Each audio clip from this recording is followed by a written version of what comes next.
The boardroom was silent except for the rhythmic ticking of the antique clock on the wall. Clara had always hated that sound, but today it felt like a countdown to something she couldn't yet comprehend. She sat at the head of the polished mahogany table, her usual seat, where she had presided over countless meetings that shaped the destiny of one of the most successful tech companies in the world. The weight of 28 years of dedication pressed heavily against her chest as she watched the faces around her, faces that used to beam with admiration, now wearing carefully constructed masks of neutrality. "You're fired," the words came out in a rush from Michael, her supposed protégé and current chief operating officer. The room seemed to freeze, though the clock continued its relentless march forward. Clara's fingers instinctively clutched the edge of the table, her knuckles whitening against the dark wood. 3 minutes. That's all it took. 3 minutes to dismantle nearly 3 decades of blood, sweat, and tears. The irony wasn't lost on her. Just last quarter, they had celebrated crossing the $1.5 billion annual revenue mark. She had built this company from a modest startup in her garage to an industry titan, weathering storms that would have sunk lesser organizations. Her strategic decisions had been praised in business journals worldwide, her leadership style studied in MBA programs across continents. Yet here she was, dismissed in less time than it took to brew a decent cup of coffee.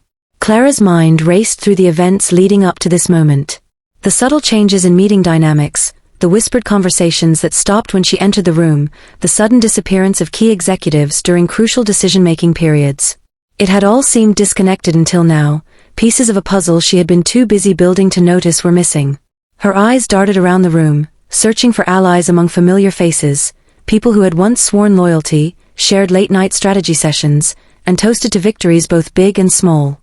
What struck her most wasn't the betrayal itself, but the efficiency with which it had been executed. Like a well-oiled machine, each member of the board had their role to play in this corporate coup. Even Michael, whom she had personally mentored, promoted, and trusted with her vision, delivered the fatal blow with practiced precision. His voice hadn't wavered, his eyes hadn't met hers. He might as well have been reading a grocery list for all the emotion he showed. As she gathered her personal belongings, a simple leather notebook and her favorite fountain pen, Clara couldn't help but notice how quickly her presence was being erased. Security personnel stood discreetly by the door, ready to escort her out if necessary. Her executive assistant, Lisa, who had been with her for 15 years, avoided eye contact while clearing her desk of any remaining personal items. The framed photographs of her team celebrating milestones, the motivational quotes she had carefully selected and displayed throughout her office, all disappeared into boxes marked confidential. The walk through the corridors felt surreal. Employees who had once sought her advice and guidance now found urgent reasons to look elsewhere. Smartphones suddenly became fascinating objects of study. Paperwork demanded immediate attention. Each step echoed loudly against the marble floors, a stark contrast to the warm welcome she used to receive just days ago. The elevator ride down to the lobby seemed endless, though it couldn't have taken more than 30 seconds. When the doors finally opened, she stepped into the bright sunlight of a world that had fundamentally shifted while she was still inside. Her phone buzzed incessantly in her pocket, messages from concerned colleagues, missed calls from industry contacts, notifications from news outlets already picking up the story. But what caught her attention was the complete radio silence from her investors. 9 individuals who had backed her vision from the beginning, who had celebrated every triumph and weathered every challenge alongside her, vanished without a trace. Their phones went straight to voicemail, their emails bounced back undelivered, their assistants claimed they were unavailable. It was as if they had never existed. Sitting on a park bench near the office, Clara stared at her phone screen, watching the numbers flash by as she scrolled through years of text messages and emails. Promises of unwavering support, discussions about future strategies, congratulations on successful quarters, all reduced to digital ghosts haunting her device. The afternoon sun warmed her skin, but it did little to penetrate the cold realization settling in her chest. This wasn't just a professional setback, it was an orchestrated dismantling of everything she had built, executed with military precision by people she had considered family. The financial implications began to crystallize in her mind. Without access to company resources or her investor network, maintaining her lifestyle would become challenging. The penthouse apartment in the city, the vacation home by the lake, the carefully curated art collection, all these symbols of success suddenly felt like chains rather than achievements. Her retirement fund, tied up in company stock options, now hung in limbo as the new management scrambled to distance themselves from her legacy. But beyond the material concerns lay deeper wounds. The relationships she had nurtured, the mentorship she had invested in, the trust she had extended, all betrayed in a matter of hours. Memories of late-night brainstorming sessions and celebratory dinners flooded her mind, each recollection cutting deeper than the last. She remembered promoting Michael to COO, believing she was securing the company's future. She recalled introducing her investors to each other, watching them form bonds that seemed genuine and lasting. Every handshake, every smile, every promise of loyalty now appeared tainted by ulterior motives. Clara's thoughts turned to her team, particularly those who had worked under her guidance for years. Had they known? Were they complicit? Or had they been as blindsided as she was? The uncertainty gnawed at her, creating a vortex of doubt and self-recrimination. She had prided herself on her ability to read people, to build strong teams based on mutual respect and shared vision. Now, sitting alone on this park bench, she questioned every judgment call she had ever made. The media coverage began to pick up steam, each article dissecting her fall from grace with varying degrees of sensationalism. Some painted her as a victim of corporate politics, others suggested she had become complacent and out of touch. A few even hinted at incompetence, conveniently ignoring the billions in revenue and numerous industry awards collected under her leadership. Watching her life's work reduced to soundbites and clickbait headlines felt like salt being rubbed into fresh wounds. Yet amidst the chaos of emotions, a peculiar clarity began to emerge. Clara realized she had spent so many years focused on building the company that she had forgotten to invest in herself outside of it. Her identity had become so intertwined with her professional success that its sudden removal left her feeling unmoored. She thought about all the time she had postponed personal goals, sacrificed family gatherings, and ignored her own needs in pursuit of corporate growth. The price of success suddenly seemed exorbitant. The park around her continued its normal rhythm despite the turmoil within her. Children laughed as they chased each other, couples strolled hand in hand, office workers enjoyed brief escapes from their cubicles. Life moved forward, indifferent to her crisis. As she watched a young entrepreneur pitching ideas to potential investors nearby, a spark of recognition ignited within her. Perhaps this wasn't the end of her journey, but rather an unexpected detour forcing her to reassess her path. Memories of her early days in business began to surface, unbidden but welcome. She remembered the cramped garage where it all began, the sleepless nights spent perfecting prototypes, the thrill of landing her first major client. Back then, failure wasn't a source of shame but a learning opportunity, each setback merely a stepping stone to greater achievements. The raw passion and determination that had driven her initial success seemed distant now, buried under layers of corporate protocol and boardroom politics. Clara's thoughts drifted to her childhood, to the lessons her grandmother had taught her about resilience and adaptation. Life is like water, her grandmother used to say, it finds its way through whatever obstacles stand in its path. At the time, she had understood these words only superficially, applying them primarily to career challenges. Now, sitting on this park bench with her entire world seemingly crumbling around her, she began to grasp their deeper meaning. The afternoon shadows lengthened as she remained seated, watching the city pulse with life around her. Her phone continued to vibrate with incoming messages, but she ignored them, allowing herself this moment of stillness amidst the storm. The corporate world she had dominated for nearly 3 decades felt foreign now, its rules and structures suddenly arbitrary and confining. For the first time in years, she allowed herself to consider what truly mattered to her beyond balance sheets and market share. A gentle breeze carried the scent of blooming flowers from nearby gardens, mixing with the sounds of urban life. Clara closed her eyes, letting the sensory details anchor her in the present moment. She thought about the people she had helped along the way, young professionals she had mentored, struggling startups she had advised, community initiatives she had supported. These connections, she realized, weren't defined by corporate titles or boardroom alliances. They represented genuine human interactions that had enriched both her life and others. The sun dipped lower in the sky, casting golden hues across the cityscape. Clara watched as office workers began their evening commute, each carrying their own stories, dreams, and challenges. She noticed a group of young entrepreneurs setting up makeshift displays for their products, their enthusiasm palpable despite the limited resources.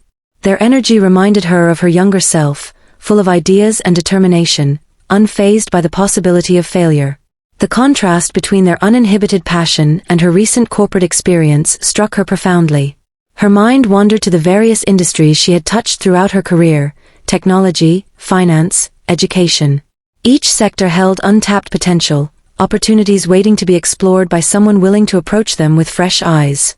The rigid corporate structure she had operated within suddenly seemed like artificial boundaries, limiting rather than empowering innovation. She recalled numerous times when her instincts had suggested alternative approaches, only to be stifled by committee decisions and shareholder expectations. As twilight approached, Clara's thoughts turned to the concept of legacy. Not the kind measured in stock prices or acquisition deals, but the impact one leaves on people's lives. She remembered the single mother who had risen through the ranks under her mentorship, the young coder whose innovative project she had championed despite board skepticism, the environmental initiative she had pushed forward against financial advisors' recommendations. These moments, often overshadowed by quarterly reports and investor meetings, now shone brightly in her memory. The park's evening visitors began to appear, dog walkers, joggers, couples seeking quiet moments away from the day's chaos. Clara observed their interactions, noting how naturally they formed connections, shared experiences, and supported each other. The organic nature of these relationships stood in stark contrast to the calculated networking she had engaged in for years. She realized how much of her social circle had been dictated by professional necessity rather than genuine affinity.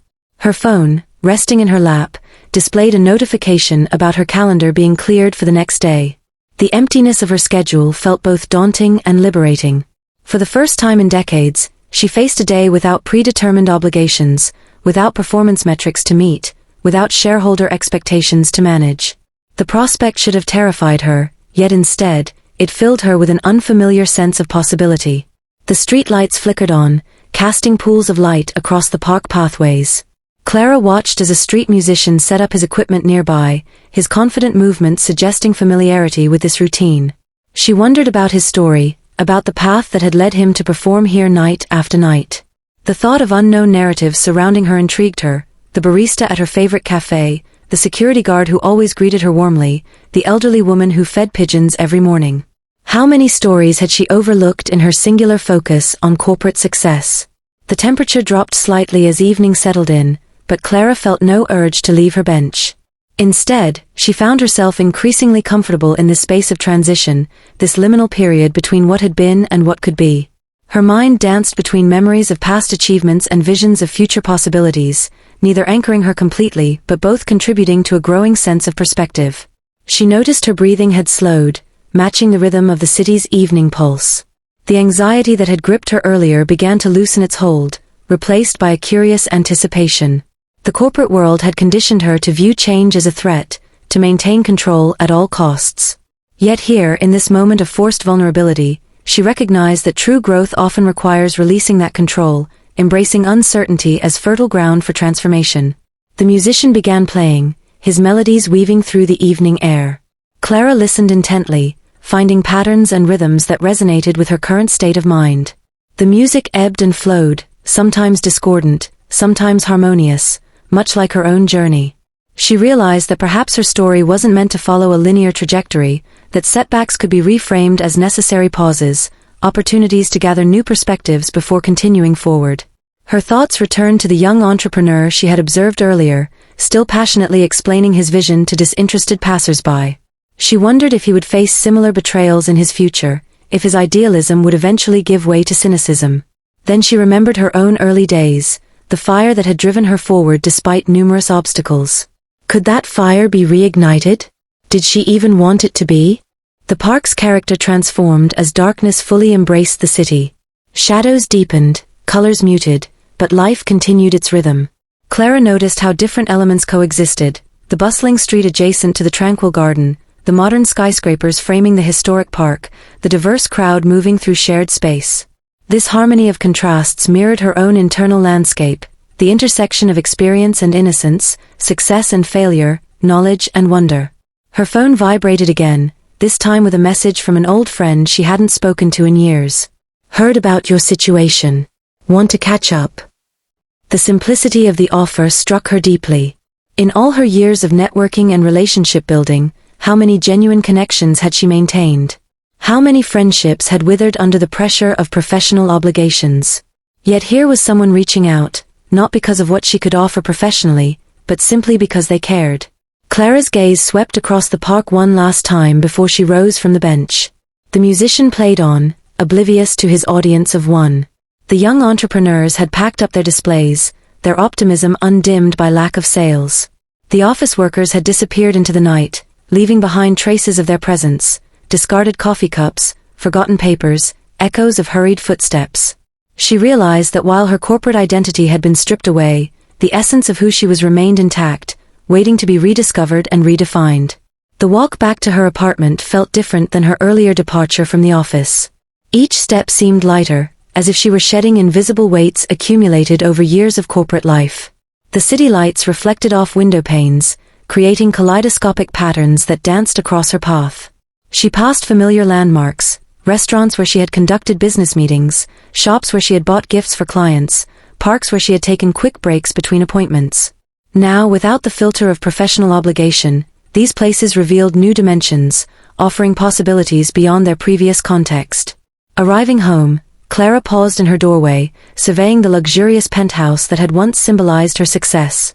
The minimalist furniture, the carefully curated artwork, the panoramic views of the city, all remnants of a life defined by corporate achievement. Yet instead of feeling comforted by these surroundings, she experienced a strange sense of displacement.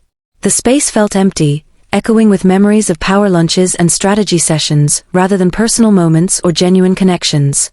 Moving through the apartment, she noticed details she had long ignored: dust gathering on bookshelves housing unread volumes, plants wilting from neglect, photographs displaying posed smiles rather than spontaneous joy. Each room told a story of ambition prioritized over authenticity, of appearances maintained at the expense of substance. The realization unsettled her, yet simultaneously offered a path forward, not through grand gestures or dramatic reinvention, but through small intentional choices that aligned with her true values rather than external expectations. In the kitchen, she found ingredients purchased for dinner parties that never happened, gourmet foods bought to impress rather than nourish. Opening the refrigerator, she discovered wine bottles gifted by business associates, their labels promising sophistication she no longer felt compelled to prove. The act of discarding these items felt symbolic, each disposal marking a step toward reclaiming her personal narrative from the corporate script that had written her life for so long. The bedroom, usually a sanctuary for brief rest between demanding days, now seemed excessively large and impersonal. The king-sized bed, chosen for its status rather than comfort, loomed like a monument to misplaced priorities.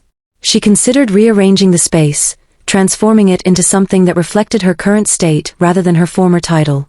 The idea excited her, not redecoration for aesthetic purposes, but reconstruction of her environment to support authentic living rather than projected success. Her home office, once the command center of her empire, now appeared frozen in time. Papers stacked neatly, monitors displaying static images of spreadsheets and reports, whiteboards covered in strategic plans, all relics of a kingdom she no longer ruled. Yet instead of evoking sadness, the sight inspired curiosity. What would she do with this space now? Could it become a laboratory for new ideas, a studio for creative exploration, a hub for meaningful connections? The potential thrilled her more than any quarterly earnings report ever had.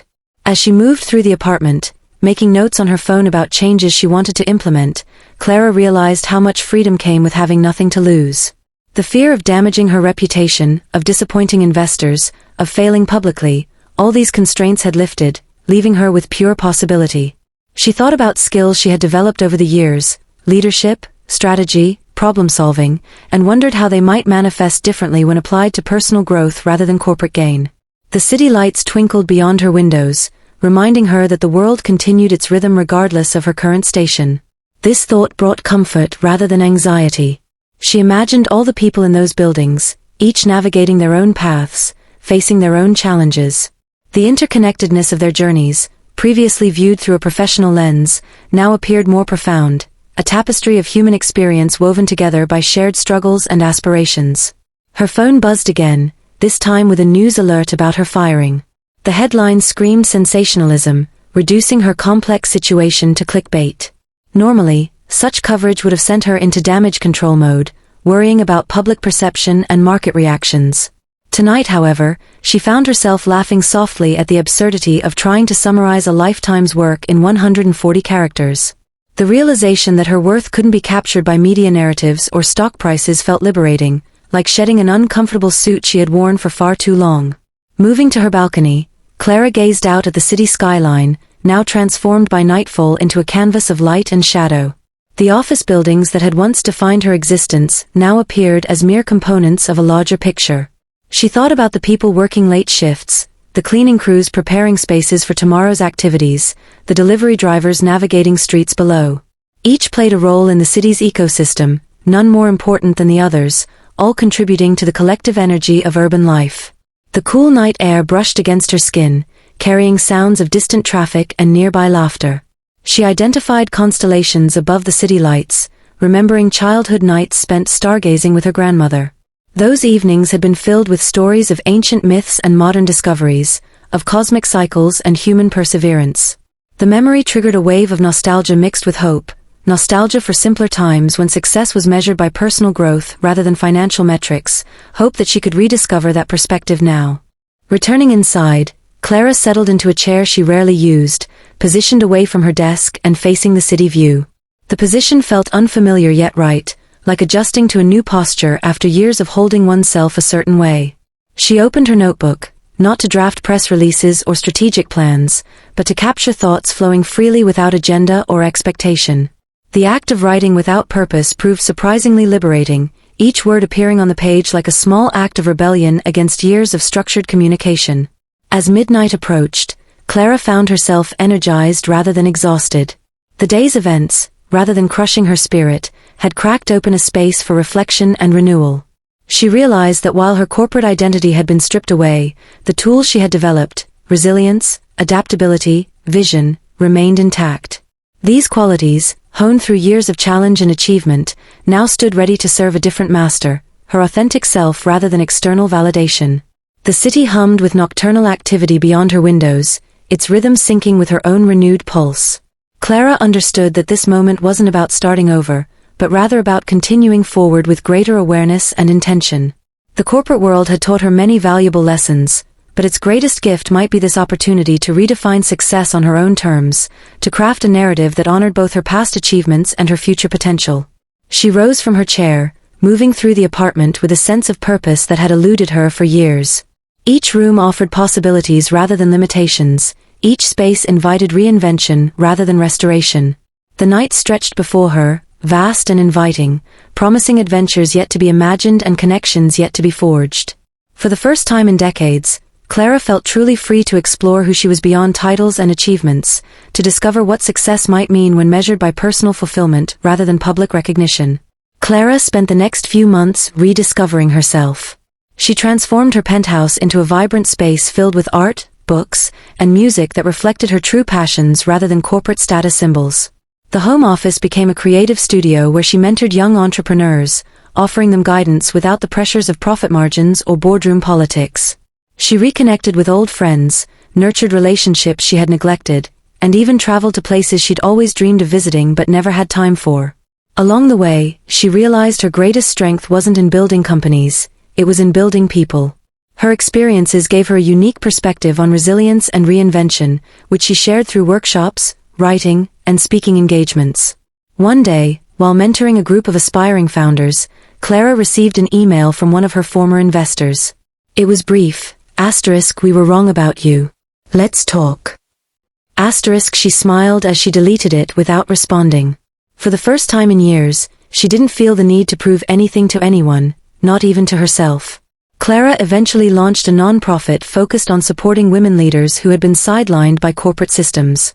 It grew rapidly, not because of flashy marketing or investor backing, but because of genuine connections and shared purpose. In the end, Clara found something far more valuable than a $1.5 billion company. She found peace. Sitting on her balcony one evening, watching the city lights shimmer below, she raised a glass of wine to herself. "Here's to new beginnings," she whispered, knowing this chapter of her life would be written on her own terms. And for the first time in decades, that felt enough.